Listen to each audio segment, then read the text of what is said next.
श्री गणेशाय नमः. श्री सरस्वत्यै नमः. श्री गुरुभ्यो नमः. श्री भगवते गोपालकृष्णाय नमः. श्री नारदादी भागवतेभ्यो नमो नमः. अध्याय 10.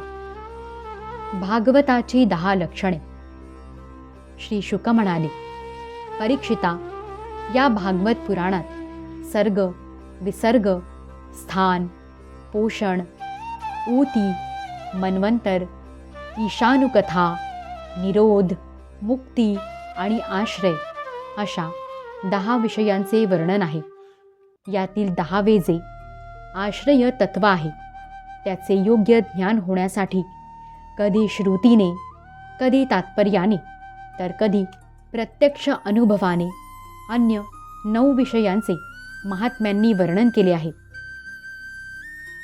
ईश्वराच्या संकल्पाने सत्व, रज, तम गुणांमध्ये विषमता उत्पन्न होऊन रूपांतर झाल्याने जी आकाशादी पंचमहाभूते, शब्दादी तन्मात्रा, इंद्रिये, अहंकार आणि महत्तत्व स्वरूप विराटाची जी उत्पत्ती होते त्याला सर्ग म्हणतात. ब्रह्मदेवाकडून ज्या चराचर सृष्टी निर्माण होतात त्यांचे नाव विसर्ग. प्रत्येक क्षणाला नाशाकडे जाणाऱ्या सृष्टीला एक मर्यादेपर्यंत स्थिर राखण्यात भगवान विष्णूंची जी श्रेष्ठता सिद्ध होते तिचे नाव स्थान.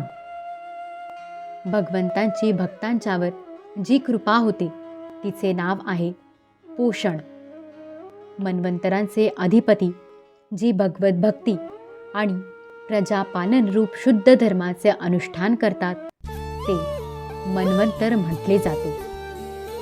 जीवांना कर्मांच्या द्वारे बंधनात टाकणाऱ्या वासना त्या ऊती. भगवंतांच्या विविध अवतारांच्या आणि त्यांच्या भक्तांच्या विविध आख्यानांनी युक्त अशा ज्या कथा त्या ईशानुकथा होत. योगनिद्रेचा स्वीकार करून भगवंत शयन करतात तेव्हा जीवाचे आपल्या उपाधींसह भगवंतात लीन होणे त्याला निरोध म्हणतात. अज्ञानाने कल्पना केलेले कर्तृत्व, भोक्तृत्व इत्यादी अनात्म भावाचा त्याग करून आपल्या परमात्मरूप वास्तविक स्वरूपात स्थिर होणे म्हणजे मुक्ती होय. परीक्षिता, या चराचर जगाची उत्पत्ती आणि प्रलय ज्या तत्वाने प्रकाशित होतात ते परमब्रह्मच आश्रय आहे. शास्त्रात त्यालाच परमात्मा असे म्हटले आहे. नेत्र इत्यादी इंद्रियांचा जो अभिमानी द्रष्टा जीव आहे तोच इंद्रियांच्या अधिष्ठात्री देवता सूर्य इत्यादी रूपात सुद्धा आहे. आणि जो नेत्रगोल इत्यादींनी युक्त असणारा देह आहे तोच या दोहोंना वेगवेगळे करतो. या तिघांपैकी एकाचा जरी अभाव झाला तरी दुसऱ्या दोघांचे ज्ञान होऊ शकत नाही. म्हणून या तिघांनाही जो जाणतो तो परमात्माच सर्वांचे अधिष्ठान असलेले आश्रय नावाचे तत्व आहे. त्याचा आश्रय तो स्वतःच आहे, दुसरा कोणी नाही. विराट पुरुष जेव्हा ब्रह्मांड फोडून बाहेर पडला तेव्हा तो स्वतःला राहण्यासाठी ठिकाण शोधू लागला. त्या शुद्ध संकल्प पुरुषाने स्वतःला राहण्यासाठी पवित्र पाणी निर्माण केले. विराट पुरुषरूप नरापासून उत्पन्न झाल्या कारणाने पाण्याचे नाव नार असे पडले. त्या आपणच उत्पन्न केलेल्या नारा मध्ये तो पुरुष 1000 वर्षांपर्यंत राहिला म्हणून त्याचे नाव नारायण असे पडले. त्या नारायणांच्या कृपेनेच द्रव्य, कर्म, काल, स्वभाव आणि जीव आदींची सत्ता आहे. त्यांनी उपेक्षा केली तर कोणाचेच अस्तित्व राहणार नाही. त्या अद्वितीय नारायणांनी योगनिद्रेतून जागे होऊन अनेक होण्याची इच्छा केली तेव्हा त्यांनी आपल्या मायेने अखिल ब्रह्मांडाचे बीज स्वरूप अशा आपल्या सुवर्णमय वीर्याचे 3 भाग केले. अधिदैव, अध्यात्म आणि अधिभूत. परीक्षिता, विराट पुरुषाचे एकच वीर्य 3 भागात कसे विभागले गेले ते ऐक.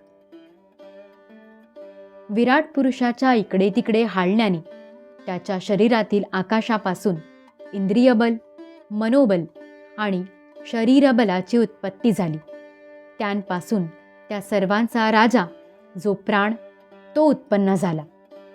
राजाच्या पाठोपाठ त्याचे सेवक जसे चालतात तसेच सर्वांच्या शरीरातील प्राण प्रबळ असेल तरच सर्व इंद्रिये सुद्धा प्रबळ राहतात आणि प्राण जेव्हा सुस्त होतो तेव्हा सर्व इंद्रिये सुद्धा सुस्त होतात. जेव्हा प्राणाचे येणे जाणे वेगाने होऊ लागते तेव्हा विराट पुरुषाला तहान भुकेचा अनुभव येऊ लागला. खाण्यापिण्याची इच्छा होताच सर्वात प्रथम त्याला शरीरात मुख प्रकट झाले. मुखापासून टाळू आणि टाळूपासून रसनेंद्रिय प्रगट झाले. यानंतर त्यांना जीभ ग्रहण करते ते अनेक प्रकारचे रस उत्पन्न झाले. जेव्हा त्याला बोलण्याची इच्छा झाली तेव्हा त्याच्या मुखापासून वाकिंद्रिय, त्याचे अधिष्ठान देवता अग्नी आणि त्याचा विषय बोलणे हे 3 प्रगट झाले. यानंतर पुष्कळ दिवसपर्यंत त्या जलातच तो पडून राहिला. श्वासाच्या वेगामुळे नासिका छिद्रे प्रगट झाली.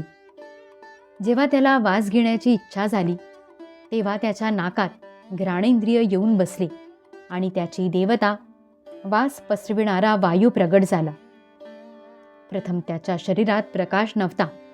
नंतर त्याला जेव्हा स्वतःला आणि दुसऱ्या वस्तू पाहण्याची इच्छा झाली तेव्हा डोळे, त्यांचा अधिष्ठाता सूर्य आणि नेत्रेंद्रिय प्रगट झाले. जेव्हा वेदरूपी ऋषी विराट पुरुषाची स्तुती करून त्याला जागे करू लागले तेव्हा त्याला ऐकण्याची इच्छा झाली. त्याचवेळी कान, त्यांची अधिष्ठात्री देवता दिशा आणि श्रोत्रेंद्रिय प्रगट झाले. यांमुळेच शब्द ऐकू येतो. जेव्हा त्याला वस्तूंची कोमलता, कठीणपणा, हलकेपणा, जडपणा, उष्णता आणि थंडपणा जाणण्याची इच्छा झाली तेव्हा त्याच्या शरीरात त्वचा निर्माण झाली. पृथ्वीतून जशी झाडे उगवतात त्याचप्रमाणे त्या त्वचेतून रोम निर्माण झाले आणि त्याच्या आत बाहेर राहणारा वायू प्रगट झाला. स्पर्श ग्रहण करणारे त्वचा इंद्रिय निर्माण होऊन त्याने शरीराला सगळीकडून लपेटून घेतले. त्यायोगे त्याला स्पर्शाचा अनुभव येऊ लागला.